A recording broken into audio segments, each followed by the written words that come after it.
Olá, nós somos estudantes de Engenharia Química e hoje iremos falar um pouquinho sobre a refrigeração industrial. Nosso grupo é composto pela Diana, pela Karine, por mim, Lorraine e pelo Renan. Bem, nesse trabalho nós iremos falar sobre a refrigeração na indústria química e de alimentos, sobre os ciclos de refrigeração, sobre os equipamentos empregados na refrigeração, sobre os fluidos refrigerantes e, por fim, sobre as variáveis a serem consideradas no cálculo de uma câmara frigorífica. Bem, mas o que é refrigeração nas indústrias? Indústrias que prezam por rapidez e eficiência em seu ciclo produtivo devem utilizar um bom sistema de refrigeração industrial. Esse sistema é importantíssimo para a indústria têxtil, de plástico, de alimentos, de papel, de ar-condicionado, além da indústria química e siderúrgica. Uma curiosidade é que, em 1902, Willis Carrier inventou um processo mecânico para condicionar o ar e colocou-o em prática com o intuito de resolver o problema de uma empresa de impressão em dias quentes. Em sua teoria, Carrier diz retirar a umidade da fábrica através do resfriamento do ar por dutos artificialmente resfriados. Esse mecanismo, que controlava a temperatura e umidade, foi o primeiro exemplo de condicionador de ar contínuo por processo mecânico. Por tal motivo, a indústria têxtil, que possuía grande necessidade de controle ambiental, foi o primeiro grande mercado para o condicionador de ar. Bom, mas o que é refrigeração afinal? Refrigeração e resfriamento são dois termos que significam mais ou menos a mesma coisa. O termo refrigeração é comumente usado para descrever a remoção de calor de um espaço fechado, enquanto o termo resfriamento é usado para descrever a remoção de calor de uma substância ou objeto. Em ambos os casos, existe uma transferência de calor de um corpo ou espaço para um meio que então transferirá para outra área ou substância. E como é realizada a refrigeração?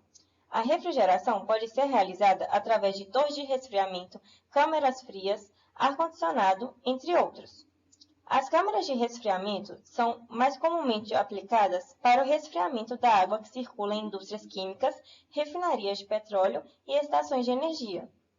As câmaras frias podem ser utilizadas para armazenamento de produtos resfriados ou congelados, necessidade essa que será identificada no ato do projeto e construída especificamente para uma determinada finalidade. Já o ar-condicionado, além de climatizar o ambiente e tornar seus equipamentos mais duráveis, alguns segmentos dependem do ar-condicionado para serem viáveis quanto à qualidade dos seus produtos e serviços. Na indústria farmacêutica, por exemplo, a umidade e temperatura devem estar alinhadas perfeitamente com a higienização do local.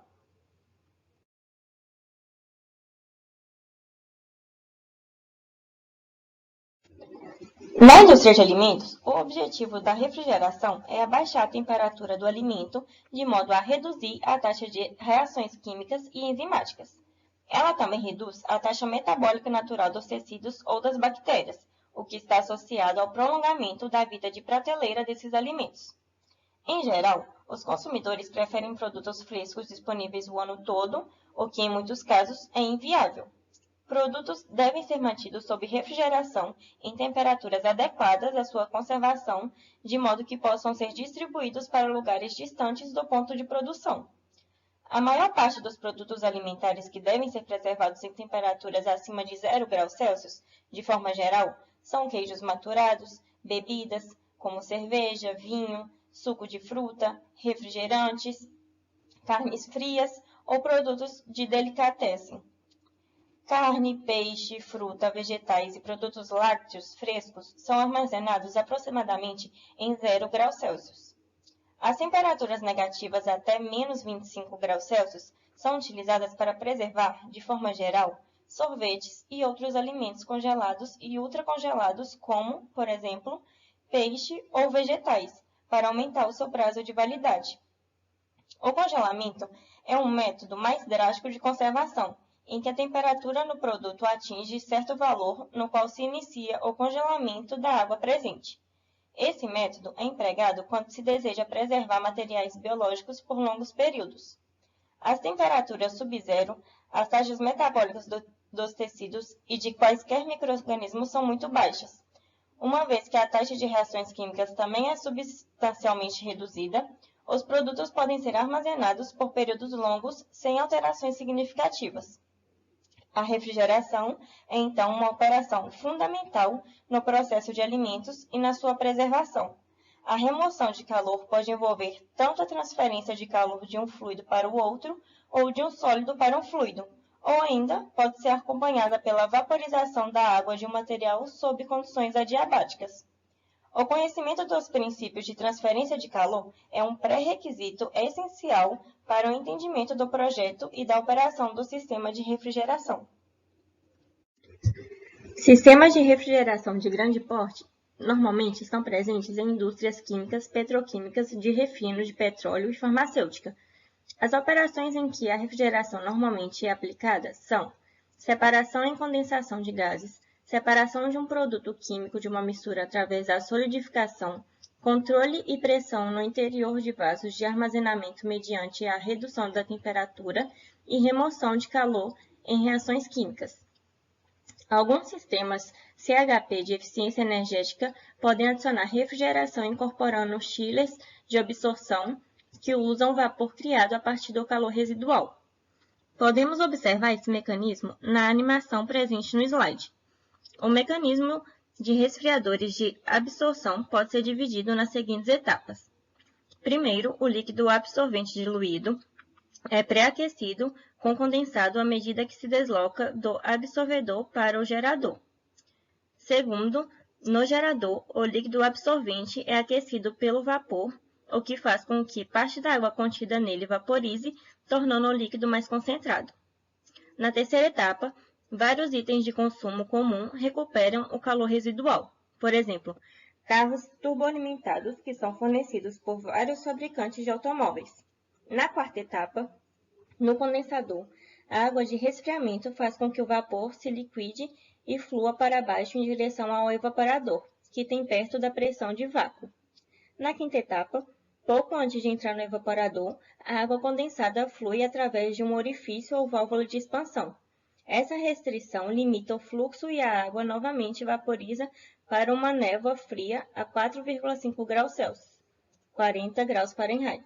É aqui que a refrigeração ocorre. O vapor de baixa temperatura retira o calor do circuito de água gelada, baixando sua temperatura em cerca de 5 graus Celsius. Na última etapa, a névoa é aquecida quando absorve o calor do circuito da água gelada, mas a forte atração da solução concentrada de sal puxa a água para o absorvente concentrado no absorvedor, criando uma pressão próxima do vácuo no evaporador do processo. A refrigeração real ocorre no evaporador. A água passa por uma válvula, criando uma névoa de baixa temperatura, pulverizado sobre o circuito de água gelada. Ele absorve o calor e resfria o refrigerante. O absorvedor atrai a névoa de água do evaporador, criando uma pressão próxima do vácuo, enquanto dilui o absorvente. No gerador, o absorvente da mistura é aquecido, evaporando a água com o absorvente concentrado, retornando ao absorvedor. E no condensador, o vapor de água fornecido pelo gerador é condensado pela transferência de calor para a água de resfriamento. Olá, meu nome é Diana e eu vou falar um pouco sobre o ciclo de refrigeração. Existem vários tipos de ciclos de refrigeração, sendo por compressão de vapor, por absorção, por gás, e esse trabalho a gente vai dar mais ênfase para o ciclo de refrigeração por compressão de vapor. O ciclo de refrigeração por compressão de vapor tem um principal objetivo, que é o resfriamento, é um ponto de partida do ciclo de refrigeração, e para que ocorra, precisa de um fluido refrigerante, um recipiente onde a vaporização e o resfriamento seja realizado, que é chamado de evaporador, e um elemento para a remoção do vapor, que é chamado de um compressor. No ciclo teórico de refrigeração, ele ocorre em 4 processos, sendo que o primeiro é um processo adiabático reversível, sendo que o fluido refrigerante ele entra no compressor e a pressão é igual a P0, e esse fluido refrigerante ele é comprimido até atingir a pressão de condensação. E ao sair, ele está superaquecido a uma temperatura T2, que é maior que a temperatura de condensação. Agora, no processo 2, ocorre no condensador, sendo que é um processo de rejeição de calor do refrigerante, né, para o meio de esfriamento. É a pressão constante também. Nesse processo, o fluido frigorífico ele é resfriado da temperatura de T2 até a temperatura de condensação. Em seguida, esse condensador ele se torna um líquido saturado na temperatura T3, que é igual à temperatura de condensação. Agora, no processo 3, ocorre no dispositivo de expansão, sendo uma expansão irreversível, a entalpia constante. O fluido entra a uma pressão de condensação e sai a sua pressão de vaporização. Aí, já que o processo é irreversível, a entropia do refrigerante na saída do dispositivo, ela será maior que a entropia do refrigerante na sua entrada. E, por fim, o processo 4, ele ocorre no evaporador, sendo um processo de transferência de calor a pressão constante e a temperatura constante também. Deste vapor úmido até atingir o estado de vapor saturado seco. Como podemos observar na imagem, há uma diferença entre o ciclo real e o ciclo teórico na compressão de vapor. Uma das grandes diferenças se dá a queda de pressão na linha de descargas, tanto do condensador e no evaporador. E também outra diferença se dá no subresfriamento do refrigerante na saída do condensador.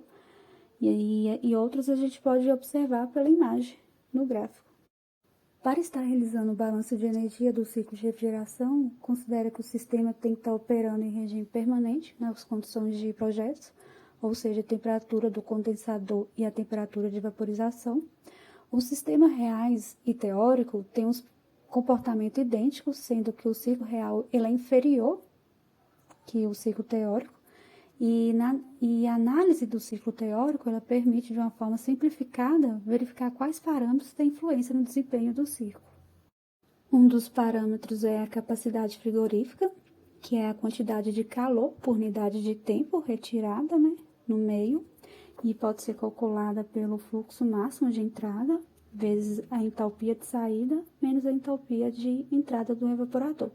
E a gente também tem o efeito frigorífico, que ele pode ser calculado levando em consideração a entalpia do evaporador.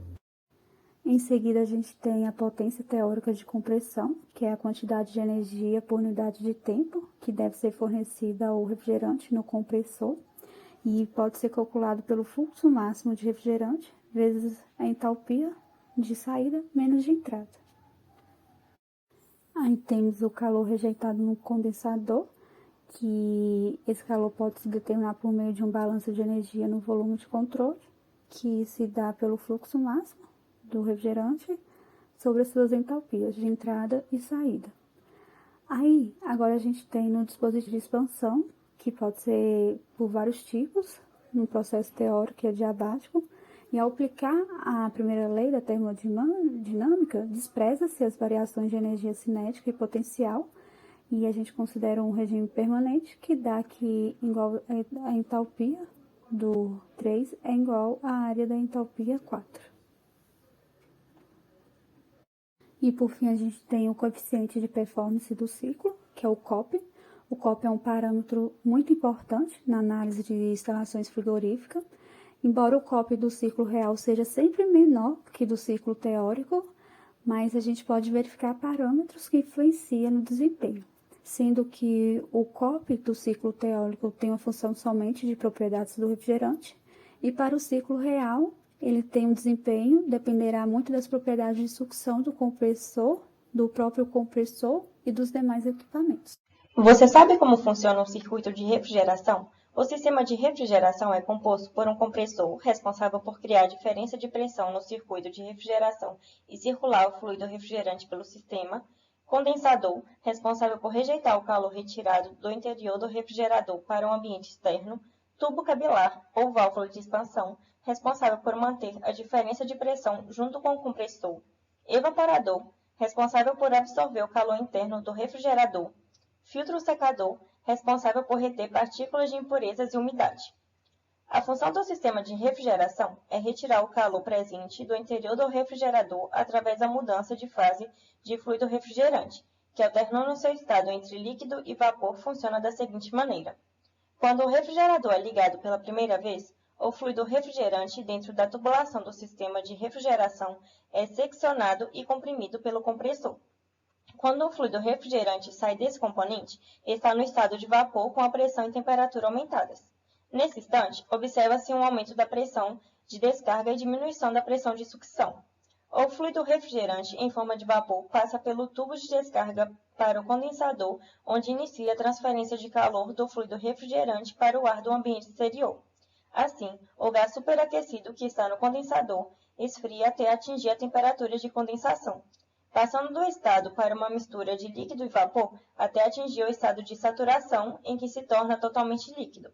Em seguida, o fluido refrigerante, já em estado de líquido superresfriado, passa pelo filtro secador, que retém a umidade residual. Na sequência, esse líquido passa através do dispositivo de expansão, que pode ser um tubo capilar ou uma válvula de expansão. A função desse dispositivo é criar uma resistência à passagem do líquido em alta pressão. Durante esse processo, conhecido como expansão, a temperatura do líquido é abaixada de forma abrupta. O líquido, em baixa pressão e temperatura, entra no evaporador para absorver o calor proveniente do espaço refrigerado no interior do refrigerador. Durante esse processo de adsorção de calor, o fluido refrigerante líquido evapora. Posteriormente, é succionado pelo compressor, reiniciando o ciclo.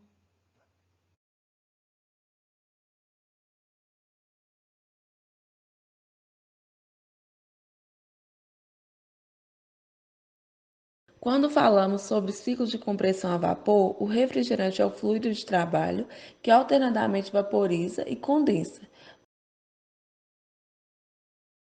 quando absorve e libera energia térmica. Um refrigerante satisfatório deveria conter certas propriedades químicas e termodinâmicas, que fazem seu uso seguro e econômico. No entanto, não existe refrigerante ideal. Então, um refrigerante só se aproxima das condições ideais somente quando suas propriedades satisfazem as condições e exigências de uma determinada aplicação. Quando a gente fala dessas características desejáveis, existem diversas características. Entre elas, devem ser estáveis e inertes, ou seja, eles não devem reagir por meio de materiais metálicos e por meio de refrigeração. Devem ter pressão de vaporização não muito baixa. A sua condutibilidade térmica precisa ser elevada. Devem ser de detecção fácil quando houver vazamento, e essa rápida detecção pode evitar a perda completa da carga de refrigerante da instalação. Não deve ser poluente, entre outras características.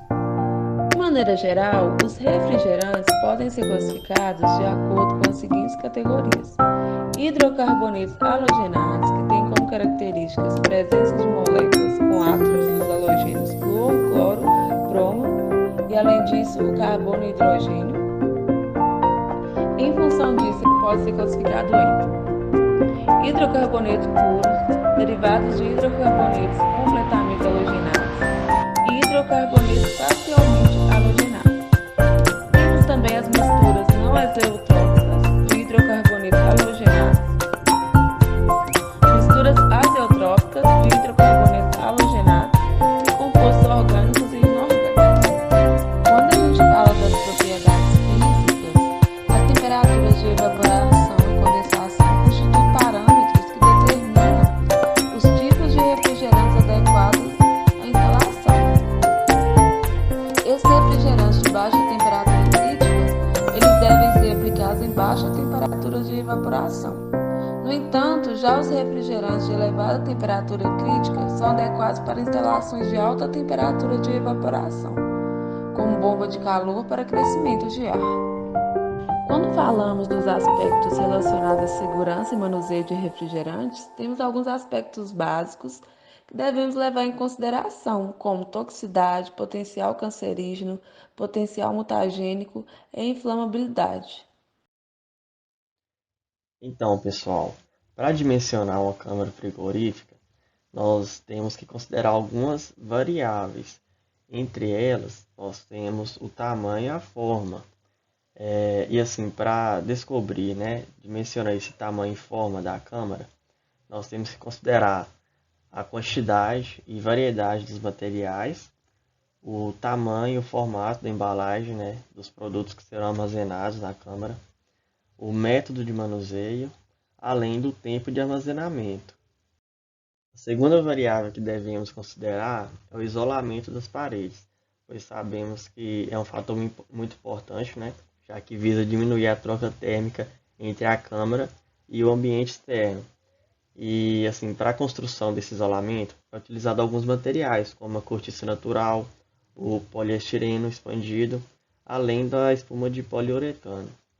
E nós conhecemos a equação que vai nos ajudar a calcular esse isolamento das paredes. Que nós temos aqui a taxa de troca térmica é igual a menos K, que é o coeficiente de condutividade, vezes a área, vezes a razão entre a variação de temperatura e a variação da espessura dessa parede. Nossa terceira variável é a abertura das portas, sendo que ao abrir uma porta nós estaremos permitindo a entrada do ar quente, além da saída do ar frio. E a taxa de entrada de calor, ela depende do tamanho da porta, além da diferença de temperatura entre os ambientes. E esses dados, eles são usados para calcular essa taxa de transferência de calor, eles são determinados empiricamente. E aí nós temos a equação, né, para determinar essa taxa, que é igual a 2.126 vezes W, que é a largura da porta, vezes exponencial de 0,0484, vezes a diferença de temperatura entre os ambientes, vezes a altura da porta elevado a 1,71. E uma observação a ser feita é que essa equação ela só é válida para a diferença de temperatura entre 22,2 graus Celsius e 66,7 graus Celsius. A nossa quarta variável é a geração de calor, que podem ser inflados por motores instalados dentro das câmaras, que geram cerca de 1.375 watts por kW do motor. Cada pessoa também dentro da câmara gera cerca de 293 watts, além das lâmpadas dentro da câmara, que dissipam a mesma quantidade de calor que sua potência. A nossa quinta variável é o calor de respiração, já que nós sabemos que a respiração ela produz a liberação de energia na forma de calor. E essa quantidade de calor ela deve ser considerada para o cálculo da carga térmica da câmara fria.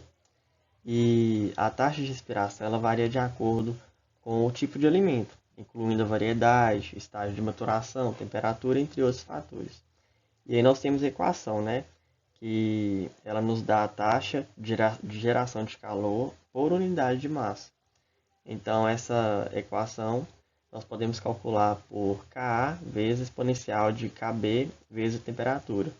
E Ka e Kb elas são constantes de calor de respiração que variam de acordo com o tipo de alimento. E por último, nós temos a transpiração, que é uma operação de transferência de massa que envolve o transporte de vapor d'água da superfície do alimento para o ar. E o melhor entendimento desse mecanismo, ele pode auxiliar no desenvolvimento de novos sistemas de transporte, manuseio, armazenamento, além do melhoramento dos sistemas já existentes. E então nós temos a equação da taxa de transpiração, que é dada por Kt, que é o coeficiente global de transpiração, vezes a área, vezes a diferença da pressão de vapor na superfície do alimento, menos a pressão de vapor no ar. Essas foram nossas referências utilizadas. E é isso, agradecemos a todos pela atenção.